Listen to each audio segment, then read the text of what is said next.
Nous sommes heureux de vous accueillir et de vous retrouver pour ce nouveau numéro d'International, émission produite par TV5 Monde RFI que nous réalisons chaque dimanche en liaison avec le quotidien Le Monde.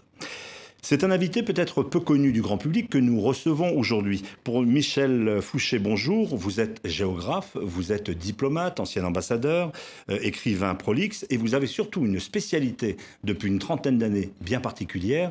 Vous écrivez, vous faites des conférences, vous enseignez sur les frontières. Alors, la mondialisation et la globalisation semblaient avoir évincé cette notion de frontière qui revient en force dans l'actualité. Vous avez pu le voir avec ce qui se passe en Europe, avec le Brexit, avec la Hongrie et un peu partout dans le monde, jusqu'au mur de Trump à la frontière du Mexique qui appellera beaucoup de questions. Nous parlerons aussi du Proche-Orient. Une solution à deux États est-elle encore possible? Où serait la frontière? Bref, derrière cette question technique, beaucoup de questions que nous allons vous poser avec Sophie Malibaud de RFI et avec Marc Semo du quotidien Le Monde. Alors cette notion de frontière semblait un peu périmée, dépassée, pour tout dire un peu vintage. Elle revient en force? Elle garde une pertinence? Périmé pour le petit club des Européens de l'Ouest et du Centre. Parce que partout ailleurs, il faut des visas pour venir chez nous. Il y a 160 États qui ont besoin de visas pour venir dans l'espace de libre circulation Schengen. À frontière... ça sert à quoi une frontière? C'est un périmètre qui délimite une souveraineté. Ici, c'est un pays et à côté, c'est un autre pays avec une autre histoire, une autre langue, une autre tradition, d'autres intérêts. Alors, il y avait une vision peut-être utopique ou utopiste. Ce sont les no borders, pas de frontières, un monde ouvert. Est-ce que ça, c'est une belle utopie ou un danger? Une utopie dont on voit les conséquences aujourd'hui. Il est clair que ce qu'on a appelé la globalisation, c'est-à-dire économique et financière, visait évidemment, en abaissant les droits de douane au maximum, à faciliter la circulation de produits standardisés. Et ça, c'est uniquement la dimension économique des choses. Et dans le cas de l'Union européenne, qui a poussé cette logique très très loin, dès qu'il y a des difficultés qui ne sont pas économiques et financières, des difficultés liées à la sécurité, liées à la politique russe, liées aux fameuses questions migratoires, on se rend compte que là, les économistes n'ont rien à dire et que ce sont des sujets régaliens. Ce sont des sujets qui supposent qu'il y ait des États. Donc le discours du sans frontières, c'est un discours, en fait, le no-border d'extrême gauche rejoint le no-border du néolibéralisme des banquiers new-yorkais, pas d'État, ou un État le plus discret possible. On n'est pas du tout dans cette configuration-là actuellement. Sophie Malibaud. Jusqu'où est-ce que vous diriez que la frontière, à l'échelle de la France, a été abolie ou pas?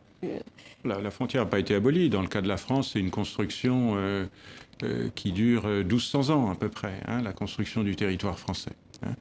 Et on continue d'ailleurs à échanger les parcelles avec le Luxembourg, l'Italie ou l'Espagne. Il y a encore des commissions des frontières en France. Bon. Donc simplement, il y a une particularité dans l'espace européen, si vous voulez, c'est qu'on a transformé, c'est ça le message en fait, au-delà de la marchandise, les anciennes lignes de front, parce que front, frontière, en français, ça vient de front. Front, ligne de front. Ligne de front, frontier, frontière. On a transformé les vieilles lignes de front en frontières paisibles. On les a ouvertes. Enfin, c'est tout le miracle de cette réconciliation franco-allemande. Mais ça a été pendant des siècles, les rois de France ont lutté pour bouter les Anglais hors de France, c'est-à-dire pour transformer la Manche, qui était un chenal de communication pour le royaume des Plantagenets, en frontière. D'ailleurs, la frontière franco-anglaise, en fait, elle est du côté français, de facto. Elle n'est pas au milieu de la Manche, de facto, dans la pratique. Donc, on a une expérience de transformation de ces vieilles lignes de front dans le projet de l'Europe, un projet de paix. Aujourd'hui, on se trouve confronté à des questions de puissance. Quand on raisonne en termes de puissance, on a besoin de savoir si on veut avoir une politique extérieure, où commence l'extérieur. Nous ne savons pas où commence l'extérieur en Europe. Voilà. Justement, quelles seraient, selon vous, la frontière de l'Europe? Est-ce que ce n'est pas finalement le problème aujourd'hui qui est peut-être la plus grande menace sur le projet européen? Est-ce qu'on y met l'Ukraine?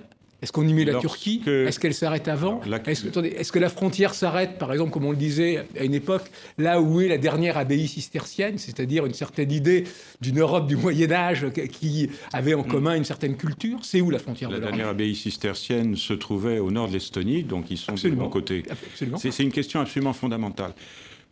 Projet européen, projet de paix. Donc, on ne pense pas le territoire. On ne parle dans les traités européens que d'espace. On ne parle jamais de territoire. On n'a jamais voulu poser la question des limites parce que c'était inscrire une espèce de finitude, c'était fermer la porte à des candidats, alors que la puissance, l'attraction est là et la puissance de transformation démocratique est là. On le voit en Europe centrale malgré quelques difficultés. Donc aujourd'hui, on commence à se poser cette question-là. C'est fondamental parce que, encore une fois, on ne peut pas avoir de politique extérieure si on ne sait pas où commence l'extérieur. On ne peut pas élargir à tout va, et on arrive un peu au bout du processus. On a besoin de se reprendre en quelque sorte. Et puis, il y a une question centrale qui est le rapport à la Russie. La Russie elle-même est un État qui ne sait pas où sont ses frontières. C'est quelque chose de très très ancien, ça, dans l'histoire de la Russie. C'est un État territorial qui est peut-être en train de se transformer en État-nation. Et je voudrais citer une remarque de l'ancien président Václav Havel, qui avait bien compris ça. C'est très court. Dans l'histoire, la Russie s'est étendue et rétractée. La plupart des conflits trouvent leur origine dans des querelles de frontières et dans la conquête ou la perte de territoire. Perte ou conquête de territoire. Le jour où nous conviendrons dans le calme, où termine l'Union européenne et où commence la Fédération de Russie, la moitié de la tension entre les deux disparaîtra. Nous en sommes exactement là. Michel Fouché, quelle serait la méthode quand vous dites il va falloir définir ça? Il y a un moment où vous pensez que... La méthode, c'est de proposer autre chose aux Turcs que l'illusion d'une adhésion qui ne sera jamais approuvée par les peuples européens. Ils n'y croient plus vraiment. Chez qui le référendum... Oui, mais on ne l'aura jamais dit clairement. Et transformer cette politique, créer ce qu'on appelle en diplomatie une politique turque, comme on a eu une politique arabe. Il faut avoir une politique russe, un statut de neutralité stratégique pour l'Ukraine, pour éviter de provoquer inutilement l'armée rouge, qui existe toujours. Comment fait-on avec les faits accomplis? La Crimée, au stade où on en est, comment on fait avec la Crimée et les Russes? Ce qui est intéressant dans le cas de la Crimée, qui est un problème en termes juridiques, c'est que le président Poutine, qui a été à Dresde de 1985 à 1989 pour observer avec effroi l'effondrement du système, ce qui reproche à Mme Merkel, c'est un double standard en quelque sorte, c'est de ne pas avoir accepté l'annexion de l'Ukraine, alors que tout le monde s'est réjoui de ce que les Russes appellent l'annexion de l'ancienne République démocratique allemande par la République fédérale. Ce qu'on appelle, d'un terme pudique, la réunification. Mais en réalité, c'est le système de l'Ouest, heureusement d'ailleurs, qui s'impose. Or, Mme Merkel, elle a vécu dans Stasiland, et Poutine ne comprend pas cette difficulté-là. Donc la Crimée, je veux dire, c'est pas bien. C'est pas un problème absolument central. La question centrale, c'est l'Ukraine. Il faut trouver un statut de neutralité à l'Ukraine de façon à calmer le jeu au plan stratégique. Est-ce qu'il peut y avoir une frontière à l'intérieur de l'Ukraine? Il y a pour l'instant une ligne de front. Oui, mais justement, est-ce que cette ligne de front peut se transformer en frontière avec deux Ukraines, une éviter, européenne et l'autre russe? Il faut éviter ça. Malheureusement, nos collègues russes sont depuis toujours extrêmement habiles dans la manipulation de ce qu'on appelle les nationalités. Staline était commissaire aux nationalités, qui débouchent sur des conflits plus ou moins gelés. Transnistrie pour empêcher les Moldaves de se réunifier avec la Roumanie, le Nagorno-Karabakh, partout dans le Caucase. Donc c'est une méthode efficace, la méthode du conflit gelé. Et là, l'autre problème, c'est la capacité. Il n'y a pas d'État en Ukraine. Il y a 14 familles qui contrôlent le pays. Et donc, il faut ce pays se réforme. Alors, justement, est-ce que le changement de frontière est nécessairement un mal? Il suffit de se rappeler que plus de la moitié des pays de l'Europe centrale et orientale qui ont adhéré après 2004 ne l'étaient pas avant 1989. Il y avait la République tchèque et la Slovaquie. Il y avait... donc, est-ce que le problème n'est pas plus la façon dont se fait le changement de frontière que le changement de frontière on en lui-même. Inviolabilité et intangibilité, ce sont deux notions un peu compliquées. Mais une frontière internationale est inviolable parce qu'elle est garantie par le droit international, c'est l'objet d'un traité international, mais il peut y avoir des modifications de tracé si tout le monde est d'accord. Ouais. Donc il peut y avoir des échanges de territoires. Alors c'est politiquement un peu difficile. Je rappelle quand même que dans le cadre du continent européen, depuis 1991, ont été créés plus de 25 000 kilomètres de frontières internationales nouvelles, du fait tout simplement de l'éclatement de 3 fédérations asymétriques, Tchécoslovaquie, Yougoslavie et Union soviétique.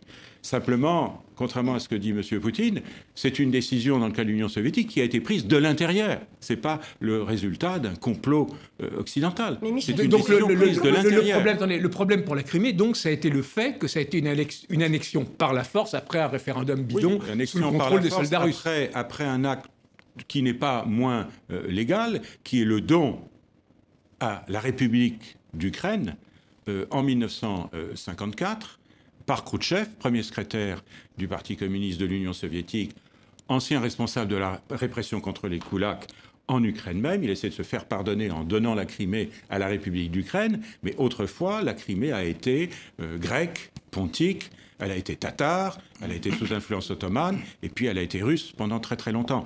Donc, Poutine est revenu sur la situation qui prévalait avant 1954. Quel regard est-ce que vous portez, Michel Fouché, sur la façon dont les Européens de l'Ouest se débrouillent avec leurs frontières? Est-ce qu'il n'y a pas une série d'erreurs quand on pense par exemple à la question du Kosovo?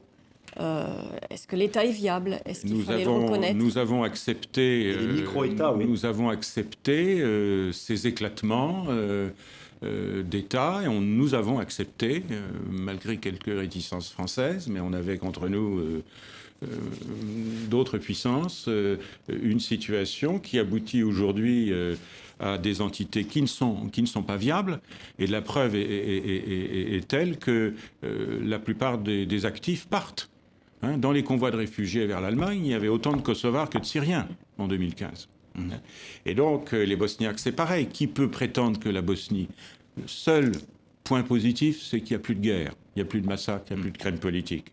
Donc, c'est mieux que ce qu'il y avait avant. Mais on a créé des entités pas viables alors qu'il y a une Yougosphère. Il y a une ère culturelle et linguistique yougoslave, même si la question nationale albanaise est, avec la question ukrainienne, la dernière question nationale de... Vous savez, on parlait des questions de nationalité au XIXe siècle. Elle reste posée. Et d'ailleurs, les Albanais d'Albanie veulent regrouper tout ça avec l'aide de la Turquie. Michel Fouché, pour revenir dans l'actualité, on a parlé tout à l'heure de l'Europe et du Brexit. Il pourrait y avoir de nouvelles frontières. Je pense notamment à ce qui se passe avec l'Écosse, qui pourrait vouloir quitter le Royaume-Uni. Là aussi, on pourrait avoir des confettis ou des territoires. Mais d'ailleurs, c'est assez ou l'Irlande. Parce que le comté qui se trouve au nord de Newcastle, au sud de ce qui reste du mur d'Adrien, s'appelle Border.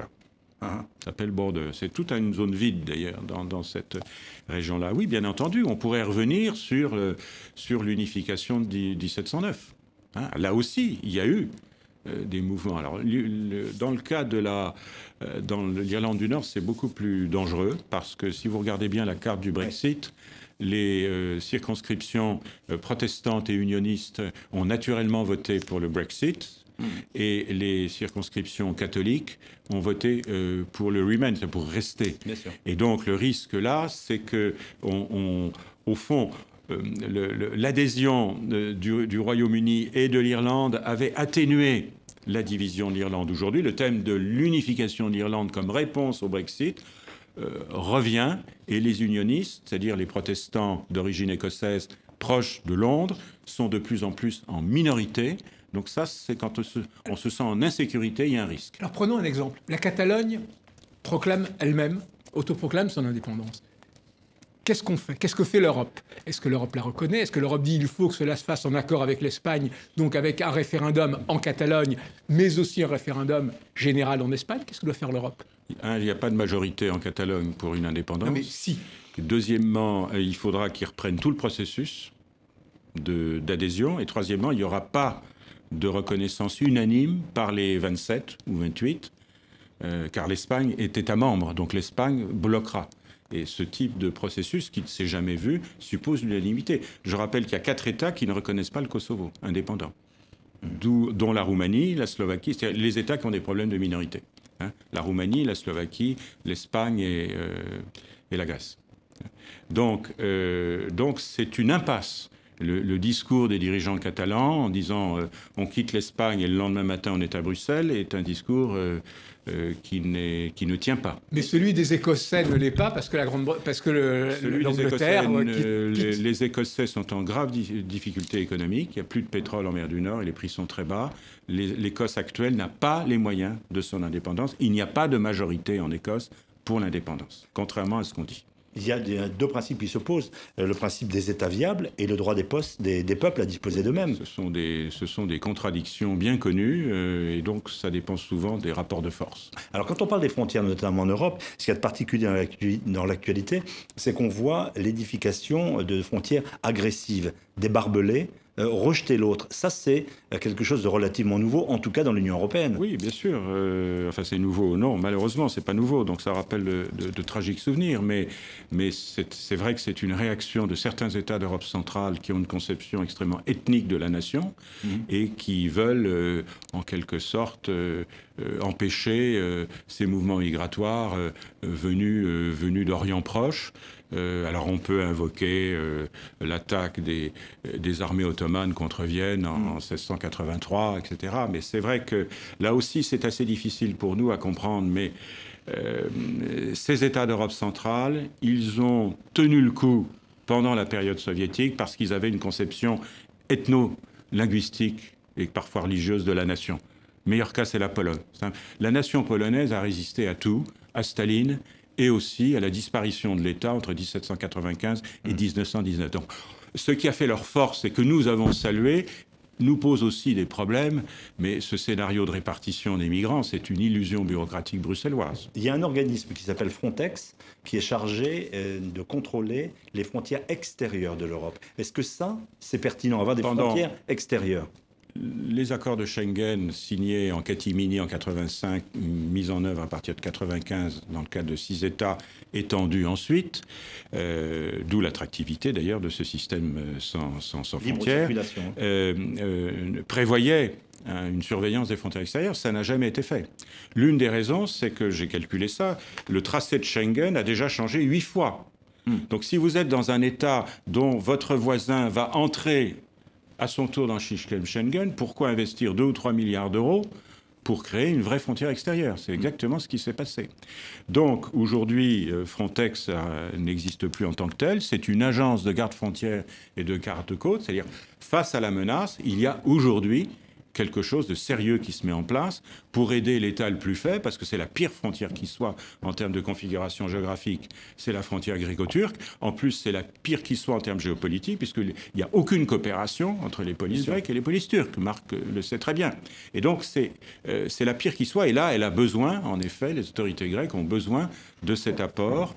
Et puis maintenant, c'est aussi à la frontière qu'on fait du renseignement. Donc, on a besoin de consolider cette fonction d'information sur ceux qui transitent, notamment ceux qui peuvent nous menacer et qui ont la citoyenneté d'un des États de l'Union européenne. Mais on entend dans le discours politique, notamment de mouvements qualifiés de populistes, le retour du douanier à la frontière. Ça, c'est une image qui ne correspond plus à une réalité possible. Non, parce que les échanges se font entre plateformes logistiques. Donc aujourd'hui, le rayon des douanes couvre l'ensemble des territoires, les plateformes industrielles de départ, les plateformes d'arrivée. Donc c'est vrai qu'il y a plus de douaniers à Roissy qu'à Strasbourg. Évidemment.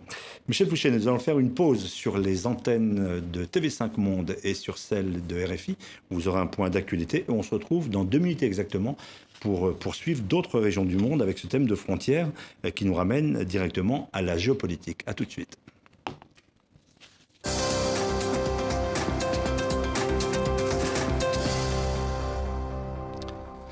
Retour à International où nous recevons Michel Fouché, géographe, diplomate, conférencier, enseignant sur le thème des frontières. Et nous voyons que cette question des frontières n'a rien de purement technique puisqu'elle nous ramène à la politique, à la géopolitique, à la diplomatie internationale et que ces frontières expliquent aussi un certain désordre du monde. Première question de cette deuxième partie, Sophie Malibaud. Michel Fouché, la semaine passée, on a de nouveau assisté à une série d'attentats. On a eu Saint-Pétersbourg et puis on a eu Stockholm avec des terroristes présumés émanant de la filière ouzbek. Qu'est-ce que cela révèle des problèmes de l'émergence de ce mouvement ouzbek C'est un mouvement extrêmement ancien, le MIO, le mouvement islamiste d'Ouzbékistan, qui est lié d'abord à des problèmes internes. Dans une région particulière qu'est la vallée de la Fergana. Les configurations frontalières sont extrêmement compliquées. Elles datent en effet de l'époque stalinienne. Et donc, il y a des malaises internes très forts, notamment en Ouzbékistan.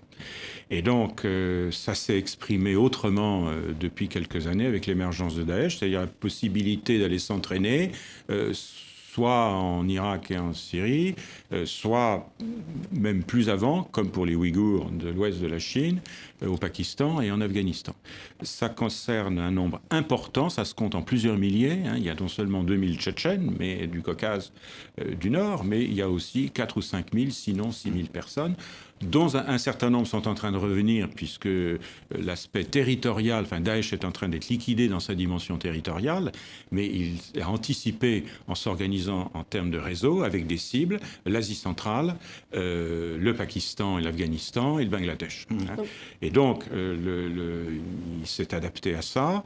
La difficulté, c'est que, comme en Europe occidentale, celui de Saint-Pétersbourg avait la nationalité russe. Je ne sais pas dans le cas de la Suède. Sans être cynique dans cette lecture de l'actualité et sans pleurer l'Union soviétique, est-ce que ce grand ensemble, tenu avec l'autorité qu'on a connue à travers les premiers secrétaires, est-ce que ce n'est pas plus sûr, notamment pour les voisins, pour l'Europe, que cet émiettement qu'il y a eu avec ces différents États divisés par des frontières cette fois-ci? Je ne sais pas s'il faut souhaiter de reconstituer l'Union soviétique. Vous avez bien compris que je ne personne ne le souhaite, même les dirigeants du Kremlin. Mais il est clair qu'il y a un problème montant, ancien mais montant, de sécurité en Asie centrale qui intéresse la Russie, qui intéresse les États-Unis, qui intéresse les Chinois, les Indiens et les Européens. Simplement, vous savez, dans les médias, c'est comme dans la diplomatie, en général, on a du mal à traiter plus d'un dossier à la fois.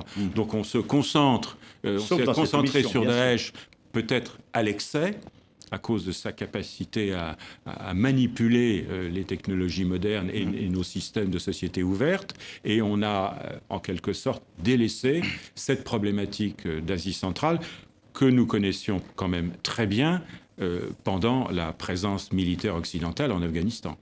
Il y a une autre réalité. Regardons le continent africain. Pour l'essentiel, ces frontières proviennent de la décolonisation. On en voit tracé au cordeau de ces frontières. Est-ce que ce découpage postcolonial explique parfois les instabilités politiques ou les difficultés tout simplement? Il y a eu au moment, en effet, au moment de la décolonisation, il y a eu quelques guerres. Maroc-Algérie, la guerre des Sables 1963. Il y a eu des tensions entre le Togo et le Ghana, plus récemment Érythrée, Éthiopie, les deux Soudans. Mais je voudrais rendre hommage à la sagesse des dirigeants africains de cette époque qui, par la déclaration du Caire de juillet 1964, s'en sont tenus au principe d'intangibilité des frontières. Et d'autre part, l'ancien président malien, Alpha Oumar Konaré, a lancé, à partir de 2007, dans le cadre de l'Union africaine, le programme frontière de l'Union africaine, animé par un brillant diplomate malien, ancien directeur des frontières et auditeur de RFI, qui a animé ce programme, encouragé par la coopération allemande, pour amener les États à démarquer leurs frontières une fois pour toutes. Alors ceci a des effets directs. Je vous donne le cas du Mali et du Burkina, puisque ça a commencé par là. Aujourd'hui, il y a des patrouilles militaires conjointes entre le Mali et le Burkina, puisqu'il y a eu des attentats récents dans le nord-ouest du Burkina. Et la tentation, c'est évidemment d'aller se réfugier de l'autre côté. La frontière est une ressource pour les habitants au plan commercial, mais c'est aussi une ressource pour ceux qui ne veulent pas du bien. Et donc là, ce programme, dont j'espère qu'il continue, est tout à fait fondamental. Donc il y a une sorte de sagesse africaine. Il y a une vision, la frontière comme ressource, et non pas d'abord comme barrière. Et Michel Fouché, ce qu'on voit, c'est que les terroristes pullulent dans ces endroits-là. Il y a eu la semaine dernière encore un soldat français mort, justement, pas loin de cette frontière. Les pays d'Afrique de l'Ouest sont de très grands espaces. Le Mali, c'est 7246 km de frontières. Il y a des tensions très anciennes entre les parties, je dirais, strictement sahéliennes et les parties sahariennes. La question touareg, la question arabe, ce sont des histoires extrêmement anciennes. Le Sahara n'est plus une frontière, c'est un lieu de passage et de trafic. Certains États au nord ont des politiques qui sont un peu confuses. Et là, nous payons la destruction du régime de Kadhafi. La Libye, avec tout ce qu'on peut en dire, était un bienfaiteur du pays du Sahel. C'était un pôle d'emploi pour la Tunisie, l'Égypte et les Sahéliens, notamment les Touaregs. Et ils investissaient beaucoup avec les idées d'États-Unis, du Sahara, enfin tout ce qu'on veut, peu importe. Aujourd'hui, on a perdu ce pôle de stabilité. Et donc, c'est l'armée française qui joue les gardes frontières dans le nord du Niger, dans le nord du Mali, avec l'aide de la Mauritanie et du Tchad. On retrouve les méharistes. Aujourd'hui, on a des drones. Enfin, c'est la même fonction de surveillance d'espaces qui ont beaucoup trop grands pour des États qui n'ont pas la volonté ou les moyens d'exercer leurs fonctions régaliennes de base. Mais est-ce que la France a vocation à rester dans cette situation? On n'a pas le choix. Ça fait 2 ans que les accords ont été conclus. On n'a pas le choix. On n'a pas le choix. Ce qu'il faut, c'est former des armées africaines, c'est développer la coopération entre les armées africaines. Ça marche, le fameux G5 Sahel, ça prend énormément de temps. C'est un travail de longue haleine. Il y a également des difficultés particulières liées au terrorisme entre le Nigeria et le Cameroun. Il y a Boko Haram. Et là, on voit qu'il y a une zone qui n'est pas contrôlée, où les frontières sont extrêmement poreuses. Comment est-ce que ces pays, qui ne coopèrent pas entre eux, peuvent-ils gérer cela? Dans le cas Nigeria, Cameroun, il y a des contentieux extrêmement anciens. Alors, les uns se sont réglés dans le golfe de Guinée parce qu'il y avait des intérêts pétroliers, mais nord-ouest du Cameroun est un Cameroun anglophone qui a fait sécession et a choisi par référendum de faire partie du Cameroun actuel, mais il y a des relations de défiance. Et puis souvent, c'est dans les grands espaces, quand on ne peut pas contrôler un territoire, on décide de créer un parc naturel ou un parc régional. Ouais. C'est ce qui s'est passé et c'est dans ces forêts-là que s'est installé Boko Haram. Donc là, on a besoin de coopération transfrontalière entre forces armées, notamment dans le bassin du lac Tchad.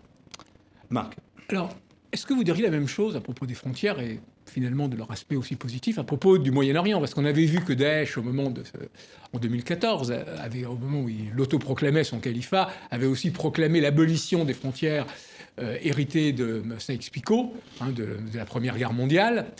Et est-ce qu'aujourd'hui, vous pensez que ces frontières au Moyen-Orient jouent un rôle positif ou que d'une manière ou d'une autre, vu la succession, vu ce chaos général d'États faillis, d'une manière ou d'une autre, il faudra repenser quand même les frontières de la région. Il y a toujours la tentation de croire que quand il y a un problème politique, il faut changer la configuration territoriale.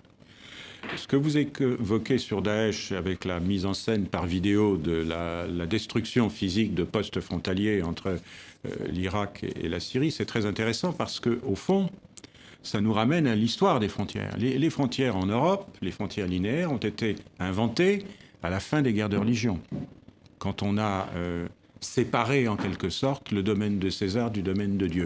Daesh, c'est faire surplomber le domaine de César, ou en tout cas des califes, par le domaine de Dieu. C'est le retour à une religiosité, je dirais, médiévale, où il n'y aurait non seulement plus de séparation entre l'Église et l'État, entre la mosquée et l'État, mais il y aurait l'État serait surplombé par la mosquée. Et ça passe par la destruction des frontières. Or, ça montre bien que, historiquement, la frontière, c'est ce qui permet à un État souverain de protéger les croyants. Ça permet de les protéger. Et donc, cette démarche de Daesh renforce encore la nécessité. S'il n'y a pas de frontières, s'il n'y a plus d'État, et il n'y a plus de protection. Et d'ailleurs, ils passent leur temps à massacrer ceux qu'ils qualifient eux-mêmes de mécréants. Les frontières sont ce qu'elles sont. Elles ont été acceptées par les États. Même la Syrie a accepté de reconnaître l'indépendance du Liban. Ça a pris beaucoup de temps, ça a fait beaucoup de dégâts en vies humaines. Il n'y a que les Kurdes aujourd'hui qui remettent en cause en Syrie et dans le nord de l'Irak leurs frontières. C'est pas le cas en Turquie, c'est pas le cas en Iran. C'est pas le problème principal. Le problème principal, c'est celui des régimes politiques. Michel Fouché, si on reste au Proche-Orient, il y a la question palestinienne, Palestine et Israël, avec ce qui était évoqué, la question à deux États. Avec des frontières successives depuis 67, reconnues, non reconnues. Il est encore possible d'avoir un État palestinien avec des frontières, avec une territorialité, compte tenu de la colonisation? Alors, le diplomate vous dira qu'il faut s'en tenir à ce scénario des deux États, avec des garanties de sécurité naturellement pour Israël. Mais le géographe vous dira que c'est de moins en moins probable.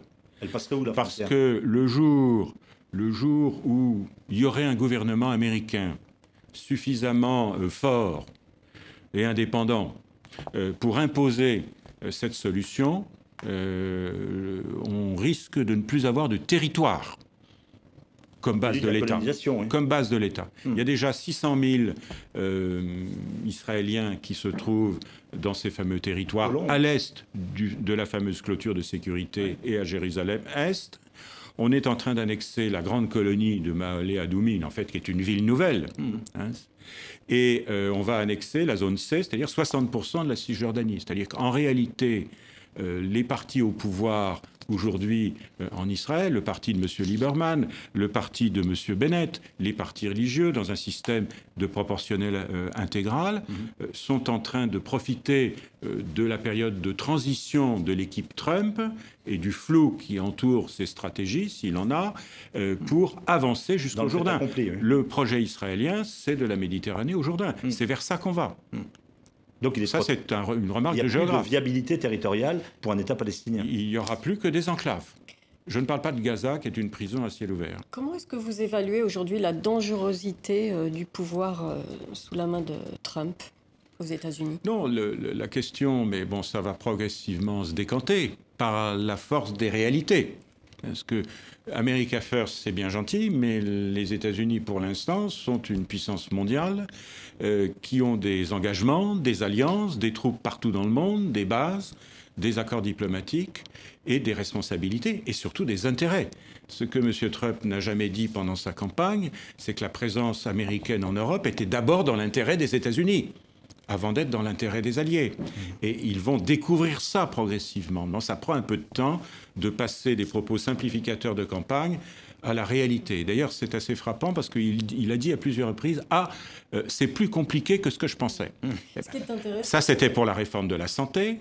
Mais aujourd'hui, c'est pour la géopolitique. La géopolitique, c'est drôlement plus compliqué qu'une campagne électorale simpliste. Mais quand il décide d'annoncer des frappes en Syrie au moment où il reçoit son homologue chinois, ça n'est pas un hasard. Est-ce qu'il est en train d'apprendre quelque chose? C'est-à-dire que cette attaque criminelle avec armes chimiques n'est pas liée à cette visite du président Xi, mais il a fait une synthèse.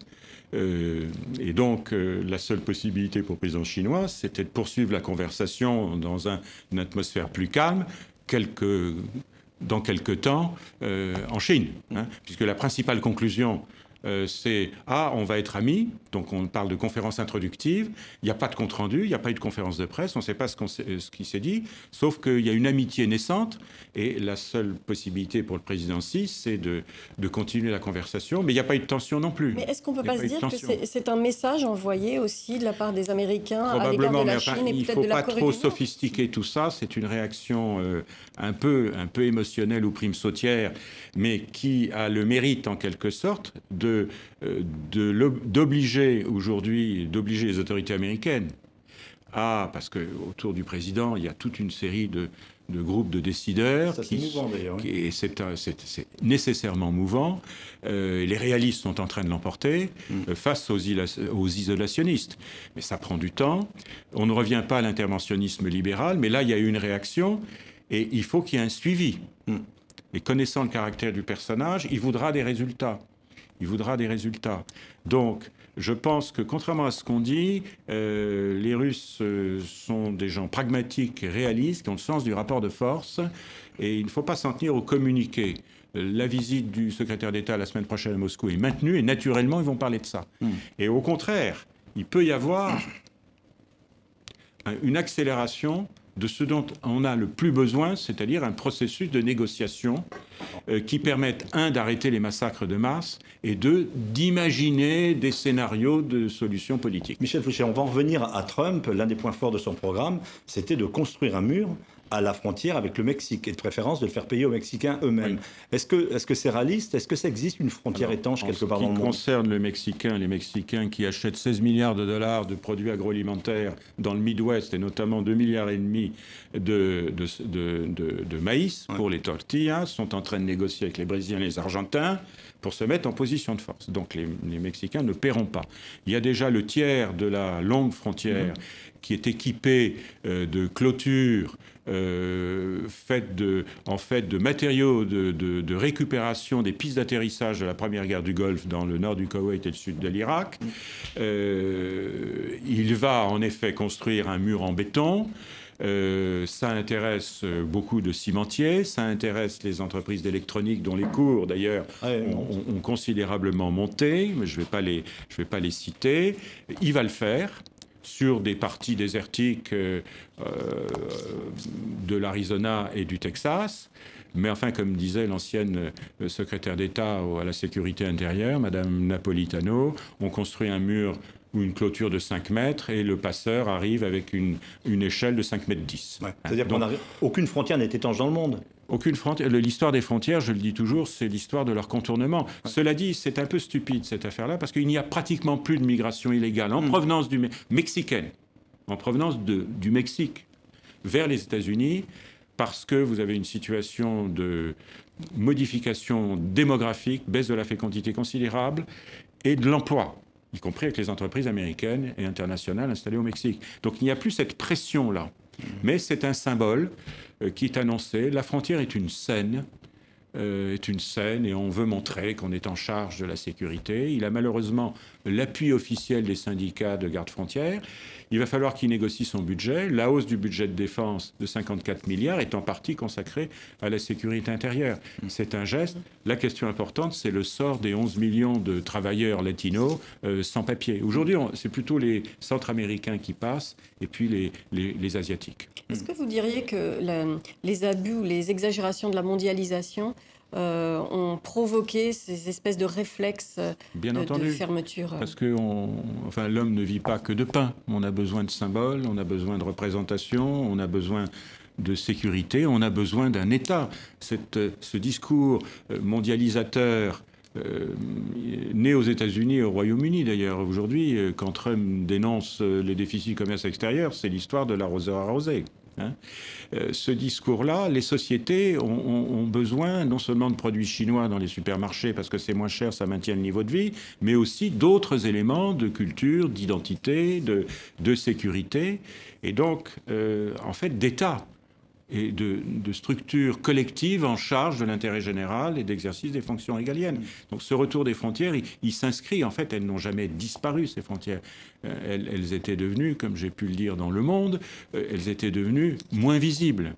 Mais elles ont toujours été là. Il y a une autre zone du monde, je pense à l'Asie, où les frontières sont extrêmement contestées. On peut penser à certains îlots très revendiqués entre le Japon, la Chine, le Vietnam, un certain nombre de pays. Là, on peut avoir des ferments de tension? Oui, bien sûr. On en a d'ailleurs, pardon. Depuis 1947, depuis la partition de l'Empire des Indes, vous avez des tensions. Il y a eu 3 guerres entre l'Inde et le Pakistan, et la stabilité n'est maintenue que parce que ces 2 pays sont des puissances nucléaires.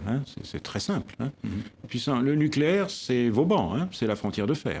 C'est ça le nucléaire. Ça permet de sanctuariser un territoire quand on ne peut pas contrôler une frontière. Donc là, vous avez des causes permanentes de tension, dans le cas des Cachemire, qui se compliquent avec l'assèchement de certaines régions et la remise en cause possible par l'Inde du traité de partage des eaux de l'Indus, dans le Pendjab, les 5 rivières. Ensuite, l'Inde et la Chine ont des contentieux frontaliers au sud du Tibet et des Himalayas. La Chine ne reconnaît pas les frontières, et ça ne changera jamais. Ça peut se régler par des conflits, ça? Il y a eu une guerre sino-indienne en 62, de même qu'il y a eu il y a des problèmes entre le Vietnam et le Cambodge, terrestre, et beaucoup de frontières maritimes qui sont contestées, Timor, Australie. Timor, Australie, dans le golfe de Thaïlande, et bien entendu, en mer de Chine méridionale, c'est une vieille affaire qui date aussi de 1947, où là, il y a une volonté chinoise qui est révisionniste d'afficher des droits historiques sans preuve en réalité, et qui n'est pas du tout conforme aux droits de la mer. Est-ce que c'est pas dans cette zone-là qu'est le problème il y a des risques, grave, il y a des risques. Et sachant que un navire américain, un porte-avions américain est en train de se diriger aux ça, abords c'est de vers Corée. la péninsule coréenne. Oui. C'est loin, tout ça est ça, très, les très mers loin. de Chine. Ce qui est clair, c'est que les États-Unis, dans le monde, sont une thalassocratie, c'est-à-dire qu'ils assurent la liberté des mers. Et l'argument américain qui tient, c'est que tous les flux commerciaux, la moitié du commerce mondial passe dans cette mer, et dans le détroit de Malacca. Et on dit la 7e flotte garantit en quelque sorte la prospérité, ce qui est vrai. La sécurité américaine a garanti la formidable croissance de l'Asie, y compris de la Chine. Simplement, pour la marine chinoise, c'est insupportable de ne pas pouvoir quitter les eaux vertes et les eaux peu profondes et d'aller dans les eaux bleues sans être intercepté par la 7e flotte des États-Unis. Donc là, il y a vraiment une cause de tension à cause de la montée en puissance de la Chine au plan géopolitique et surtout au plan stratégique. C'est l'histoire de la Kriegsmarine de Guillaume II face à la Royal Navy avant 1914. C'est le même scénario. Espérons que ça ne se terminera pas de la même façon. Vous avez écrit l'obsession des frontières. C'est encore une obsession aujourd'hui de tous les peuples, de tous les États, de protéger des frontières, de les ériger. C'est-à-dire que c'est un retour de balancier par rapport à un État antérieur où on avait, je dirais, eu le tort ou la naïveté de négliger toutes ces questions. C'est lié aussi au règne de l'économie réglant tous les problèmes. Et je crois que c'est un élément positif, non pas la frontière barrière, mais la frontière ligne de repère, périmètre de souveraineté, un des paramètres d'identité collective. Et dans le cas de l'Union européenne, c'est plutôt une bonne chose parce que nous allons enfin être obligés de commencer à penser à avoir une politique extérieure. C'est quand même quelque chose. Dans le dernier rapport Schuman, qui vient de sortir, je dis il faut passer du grand marché à la grande stratégie. La grande stratégie, c'est un concept des militaires américains, c'est d'avoir une vision d'ensemble. Et ce qu'on demande aujourd'hui à l'Union européenne, c'est autre chose que le marché. Vous avez l'impression qu'il y a la moindre progression vers une Europe de la défense également ? Non, il n'y a pas de progrès, mais il y a une évolution en Allemagne. Et j'espère qu'après les élections en France, la France sera de nouveau en capacité de mettre des idées neuves sur la table, car ça fait 10 ans que la France n'a pas émis la moindre idée sur les questions européennes qui intéresseraient les autres. Et nous pêchons là par omission. Il est temps qu'on reprenne notre capacité d'initiative. Par quel biais ?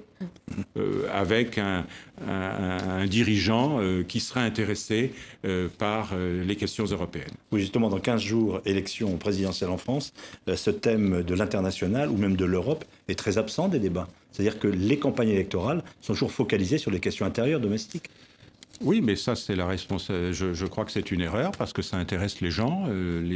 Depuis 2 ou 3 ans, avec les attentats, les questions russes, etc., si vous regardez les différents eurobaromètres qui ont l'avantage d'avoir une très longue durée de vie, parce qu'on en est au 84e ou 85e, vous apercevez que chez les citoyens européens, il y a une demande d'action commune, n'appelons pas ça européenne, mais d'action entre les différents gouvernements européens.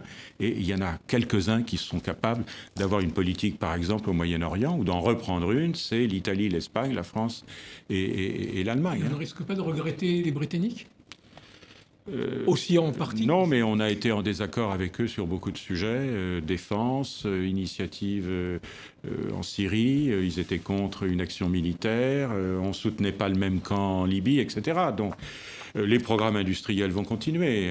C'est plutôt eux qui vont se mordre les doigts. C'est pour ça que je parle toujours d'hypothèse du Brexit. Le Brexit n'est pas fait. Merci, Michel Fouché, pour cette conclusion. En effet, les négociations démarrent. Merci de nous avoir éclairé sur l'état du monde à travers ce prisme particulier des frontières.